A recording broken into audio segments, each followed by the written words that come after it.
En las selvas de la Malaya británica, en un tranquilo pueblo llamado Batancali, ocurrió una masacre espantosa. Fue un evento que, hasta el día de hoy, rara vez se menciona en las discusiones sobre el Imperio Británico.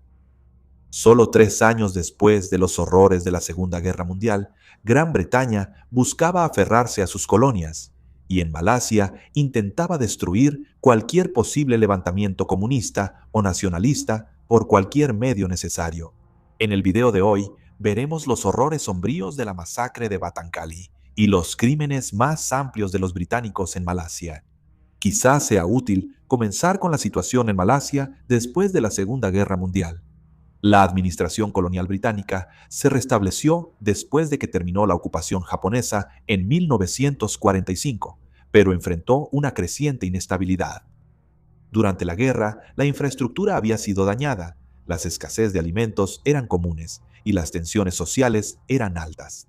Al mismo tiempo, el sentimiento anticolonial se intensificó, especialmente entre las comunidades chinas étnicas, muchas de las cuales tenían creencias de izquierda y comunistas. Muchos de los miembros de la resistencia que lucharon contra los japoneses ahora estaban más que preparados para luchar contra los británicos. El Ejército Nacional de Liberación Malayo se formó con el objetivo de poner fin al dominio británico. Llevaron a cabo una insurgencia guerrillera contra los británicos y más tarde contra la Federación de Malaya. Sus miembros provenían en su mayoría de la población china étnica, aunque afirmaba representar a todos los trabajadores y campesinos malayos anticoloniales. 3 administradores británicos de plantaciones de caucho fueron asesinados, y en respuesta a estos asesinatos, en junio de 1948, Gran Bretaña declaró el estado de emergencia. El término emergencia fue elegido cuidadosamente, ya que permitía al gobierno colonial desplegar al ejército sin declarar oficialmente la guerra. Las fuerzas británicas recibieron poderes amplios. Las aldeas sospechosas de apoyar a los insurgentes eran vigiladas, reubicadas o incluso destruidas. Se impusieron toques de queda y muchas personas eran detenidas sin juicio. La EMNLA operaba desde bases en la selva utilizando tácticas de emboscada, sabotaje, ataques de golpe y fuga, entre otras tácticas de guerra de guerrillas. En respuesta, las fuerzas británicas y de la Commonwealth lanzaron campañas de contrainsurgencia, incluyendo un programa de reasentamiento diseñado para aislar a los guerrilleros del apoyo civil. Fue en este contexto que las tropas británicas de la Guardia Escocesa fueron desplegadas en el distrito rural de Selangor. Esto se encuentra cerca de Batancali. Esta aldea no era un bastión militar, más bien era un asentamiento rural habitado por civiles de origen chino que trabajaban en la industria del caucho. La vida ahí era modesta, con casas construidas de madera y hojalata, y giraba en torno a la recolección de látex de los árboles. No hay pruebas creíbles de que Batancali fuera un centro de actividad comunista o guerrillera. Sin embargo, en la guerra de contrainsurgencia, la percepción a menudo importaba más que las pruebas, y al ser una aldea compuesta en su mayoría por personas de origen chino, existía la sospecha de que al menos simpatizaban con el MLNA.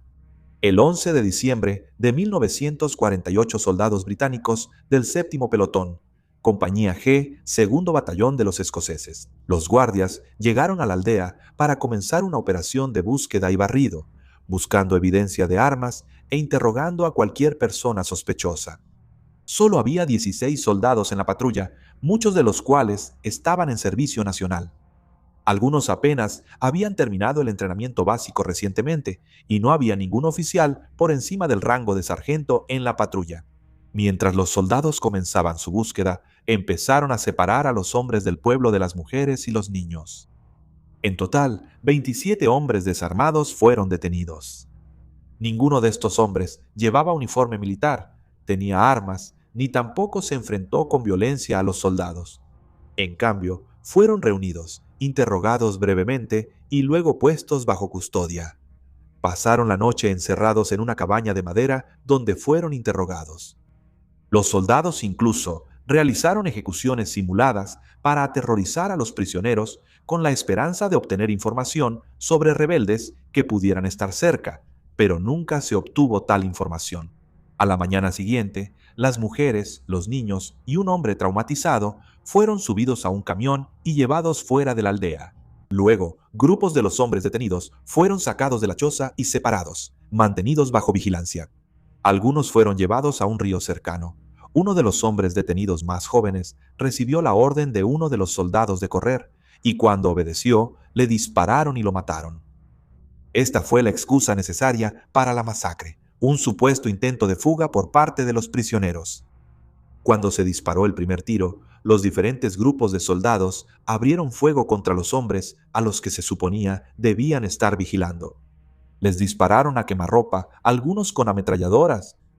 24 hombres fueron asesinados. Solo unos pocos sobrevivieron al tiroteo inicial, ya sea fingiendo estar muertos o escapando en el caos que siguió. Luego, el pueblo fue incendiado. Los cuerpos fueron dejados bajo las altas temperaturas de la selva para hincharse y descomponerse.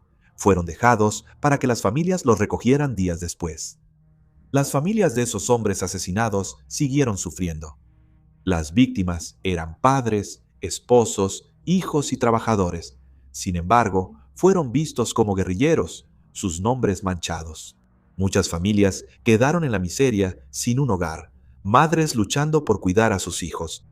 En algunos casos, los niños tuvieron que ser dados en adopción o enviados a vivir con familiares. Muchos se negaron a perder la esperanza de que la masacre recibiera la atención que merecía. Uno de los elementos más inquietantes del caso no es solo la violencia en sí, sino el hecho de que fue seguida por esfuerzos inmediatos para encubrir la masacre. El ejército británico inicialmente reportó el incidente como un enfrentamiento con insurgentes armados. A los muertos se les describió como bandidos, un término comúnmente utilizado durante la emergencia malaya para deshumanizar a los presuntos combatientes comunistas, y se informó que se había descubierto una gran cantidad de municiones. Se afirmó que los aldeanos habían intentado escapar y que los soldados solo abrieron fuego en respuesta como último recurso. Pero tras bambalinas, los oficiales británicos dejaron en claro a los soldados responsables que tendrían que ponerse de acuerdo en su versión, ya que si se descubría que habían asesinado a estos hombres a sangre fría, podrían enfrentar años en prisión.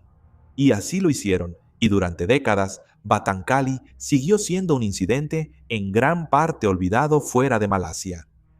Dentro de Gran Bretaña, rara vez se discutía siquiera, siendo una de las muchas acciones que se consideraban necesarias como parte de la emergencia en Malaya. Pero sí salieron a la luz historias sombrías y revelaciones sobre la emergencia en general. Se descubrió que los soldados británicos decapitaban a los guerrilleros y posaban con las cabezas de las víctimas en fotografías perturbadoras. Algunos incluso les arrancaban el cuero cabelludo a los muertos, tomándolos como trofeos macabros. Este escándalo horrendo no era más que una muestra de la depravación en la que incurrieron los soldados británicos en Malasia. Pero no sería sino hasta la década de 1970 que salieron a la luz los detalles sobre la masacre de Batancali. En 1970, el periódico británico The People publicó acusaciones sobre la masacre de 1948.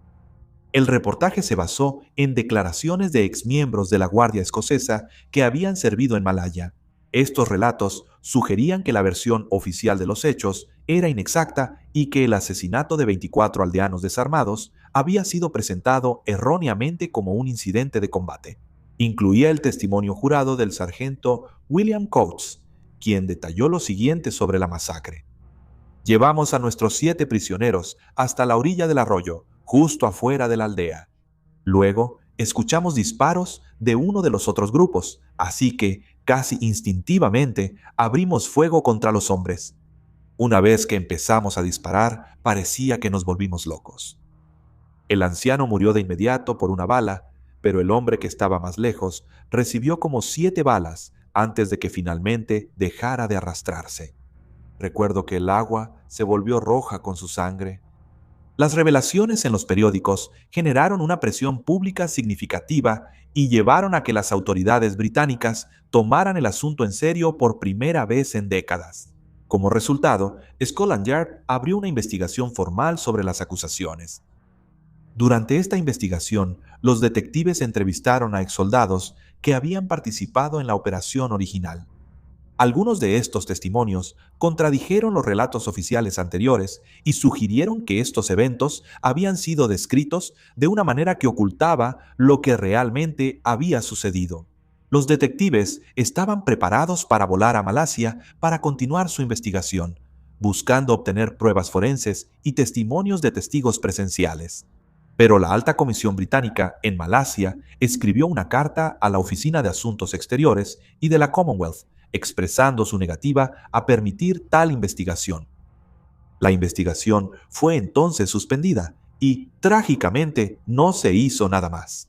Mientras tanto, en Malasia, la lucha por la justicia continuaba. Se formó un grupo de campaña para presionar en favor de las familias de las víctimas y para revelar la verdad detrás de la masacre. En marzo de 2008, sus miembros presentaron una petición a la Alta Comisión Británica en Kuala Lumpur, solicitando la aceptación de responsabilidad y el pago de reparaciones para las familias de las víctimas.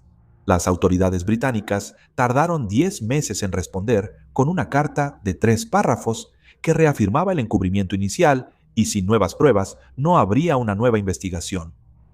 Las víctimas malasias incluso intentaron presentar una petición a la reina Isabel II para que interviniera personalmente. Esto ocurrió en 2 ocasiones distintas, pero estos intentos no dieron resultado.